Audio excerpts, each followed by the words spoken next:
વેસ્ટર્નમાં દિન દહાડે જ્વેલર્સમાં ઘૂસી જ્વેલર્સ અને સેલ્સમેન પર જીવલેણ હુમલો કરી લૂંટ કરી ભાગી છૂટેલા લૂંટારુઓને પોલીસે ઝડપી પાડ્યા હતા, જેમાં એકને ભેસ્તાન પોલીસે તો બીજાને લિંબાયત પોલીસની મદદથી જ્યારે ત્રીજાને ક્રાઇમ બ્રાન્ચની મદદથી ઝડપી પાડ્યા હતા. સુરતના ભેસ્તાન પોલીસ મથક વિસ્તારમાં ભેસ્તાન 4 રસ્તા પાસે આવેલ શાંતિનાથ જ્વેલર્સ નામની દુકાનમાં 3 અજાણ્યાઓ ચેન અને વીંટી જોવાના બહાને આવી દુકાનમાં માલિક તથા સેલ્સમેન પર મરચાની ભૂકી નાખી ગળા પર ચપ્પુ મારી ગંભીર ઇજા પહોંચાડી કાઉન્ટર પર રાખેલ ચાંદીની વીંટીઓની લૂંટ કરી ભાગી છૂટ્યા હતા. જોકે એક લૂંટારો એવા મૂળ યુપીનો અને હાલ લિંબાયત કમરુનગર ખાતે રહેતા આમિર ઇરશાદ અંસારીએ લોકોને પકડી પોલીસને સોંપ્યો હતો, જ્યારે અન્ય 2 આરોપીઓ જેમાં મૂળ બિહારનો અને હાલ લિંબાયત પદ્માવતી નગરમાં રહેતા અહેમદ રઝા સૈદુલ અંસારીને લિંબાયત પોલીસની મદદથી ભેસ્તાન પોલીસે ઝડપી પાડ્યો હતો, જ્યારે અન્ય એક આરોપી લિંબાયત મારુતિનગરમાં રહેતા દિલનવાઝ મોહમ્મદ માસૂમ શેખને ક્રાઇમ બ્રાન્ચની મદદથી ઝડપી પાડ્યો હતો. હાલ તો ત્રણેયની ભેસ્તાન પોલીસે ધરપકડ કરી વધુ તપાસ હાથ ધરી છે. ભેસ્તાન પોલીસ સ્ટેશનની હદમાં એક લૂંટનો બનાવ બનેલો હતો.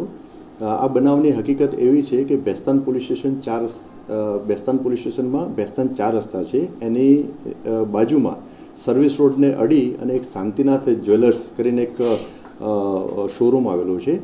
આ શોરૂમના માલિક શાંતિલાલ લાલચંદભાઈ શાહ અને એમનો કારીગર બંસીલાલ ગુર્જર બંને બપોરના સમયે શોરૂમમાં હાજર હતા. તે દરમિયાન ત્રણ ઇસમો એટલે 3 આરોપીઓ પ્રથમ શોરૂમમાં ગયા અને આશરે 10 થી 15 મિનિટ એમને ચાંદીના દાગીના જોયા અને ત્યારબાદ એમની પાસેના હથિયાર એટલે કે 2 છરી હતી એનાથી બંને જણ ઉપર એટલે કે માલિક શાંતિલાલ અને બંસીલાલ ગુર્જર એ બંને ઉપર હુમલો કર્યો. હુમલામાં બંને વિક્ટિમ એમને ગંભીર પ્રકારની ઈજાઓ થયેલી હતી અને એમને સારવાર અર્થે એપલ હોસ્પિટલમાં ખસેડવામાં આવેલા હતા. અને આ લૂંટના બનાવમાં આ 3 આરોપીઓએ એકબીજાની મદદગારીથી કુલ 6 ચાંદીની વીંટી 4800 રૂપિયાની લૂંટ કરેલી હતી. આ બનાવ બન્યા પછી 3 આરોપીઓ ભાગતા હતા અને એ દરમિયાન જ્યાં સ્થાનિક પબ્લિકના માણસે 3 આરોપીઓ પૈકી એક આરોપી ને પકડી અને સ્થાનિક પોલીસને હેન્ડઓવર કરેલો હતો. એ સિવાય 2 આરોપી હતા, એ આરોપીને ઝડપી પાડવા માટે સ્થાનિક પોલીસ ઉપરાંત લિંબાયત પોલીસ અને ક્રાઇમ બ્રાન્ચની ટીમો બનાવવામાં આવેલી હતી. એમાં 2 આરોપીઓ પૈકી એક આરોપીને સુરત ક્રાઇમ બ્રાન્ચની ટીમે અને એક આરોપીને લિંબાયત પોલીસની ટીમે પકડી અને સ્થાનિક પોલીસ સ્ટેશન એટલે કે ભેસ્તાન પોલીસ સ્ટેશનના ઇન્વેસ્ટિગેશન ઓફિસરને તપાસ અર્થે હેન્ડઓવર કરેલા હતા. જે 3 આરોપીઓ પૈકી એક આરોપી જેને સ્થાનિક પોલીસને પબ્લિક દ્વારા હેન્ડઓવર કરવામાં આવેલો હતો એનું નામ છે આમિર ઇરશાદ અંસારી.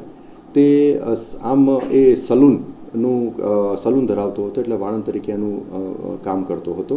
એના સિવાય બીજા 2 આરોપી એમાંથી અહેમદ રઝા સૈદુલ અંસારી અને ત્રીજો આરોપી જે છે દિલનવાઝ મોહમ્મદ માસૂમ શેખ.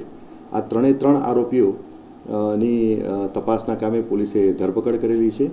આ 3 આરોપીઓ પૈકી આમિર ઇરશાદ અંસારી છે એ મૂળ યુપીનો રહેવાસી છે અને એના સિવાયના 2 આરોપી એટલે કે અહેમદ અંસારી અને દિલનવાઝ માસૂમ શેખ એ બંને મૂળ બિહારના રહેવાસી છે, પણ ઘણા વર્ષોથી આ 3 આરોપીઓ સુરત ખાતે રહેતા હતા. આરોપી નંબર 2 એટલે કે અહેમદ રઝા સૈફુલ અંસારી એ ખાતામાં સિલાઈનું કામ કરતો હતો અને જે ત્રીજો આરોપી છે દિલનવાઝ મોહમ્મદ માસૂમ શેખ એ માર્કેટમાં છૂટક મજૂરીનું પણ કામ કરતો હતો અને મિનરલ વોટર ડિસ્ટ્રીબ્યુશનની કંપનીમાં મિનરલ વોટર સપ્લાયનું કામ કરતો હતો. અત્યાર સુધીની તપાસ દરમિયાન કોઈ ગુનાહિત ઇતિહાસ જણાઈ આવેલો નથી. તેમ છતાં હજુ તપાસ ચાલુ છે.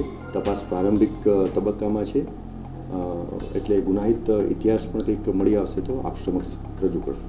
આરોપીઓ મરચાનો ભૂકી અને બધું લાવ્યા હતા. એમનો જે મરચાની ભૂકી આરોપીઓ હથિયારની સાથે એટલે હથિયાર એટલે છરી અને એની સાથે સાથે મરચાની ભૂકીનો પણ ઉપયોગ કરેલો હતો. મરચાની ભૂકી લઈને આવ્યા હતા અને એમને મરચાની ભૂકી પણ વિક્ટિમ જે છે એમની ઉપર નાખેલી હતી અને સ્થળ ઉપરથી મરચાની ભૂકી ભરેલી જે પ્લાસ્ટિકની બેગ જે છે એ તપાસ અર્થે કબજે કરવામાં આવેલી છે. તપાસ દરમિયાન એ પણ જણાઈ આવેલું છે કે આ 3 આરોપીઓ હવે આજે શાંતિનાથ જ્વેલર્સ ની દુકાને રેકી પણ કરેલી હતી એ પણ જણાવ્યું.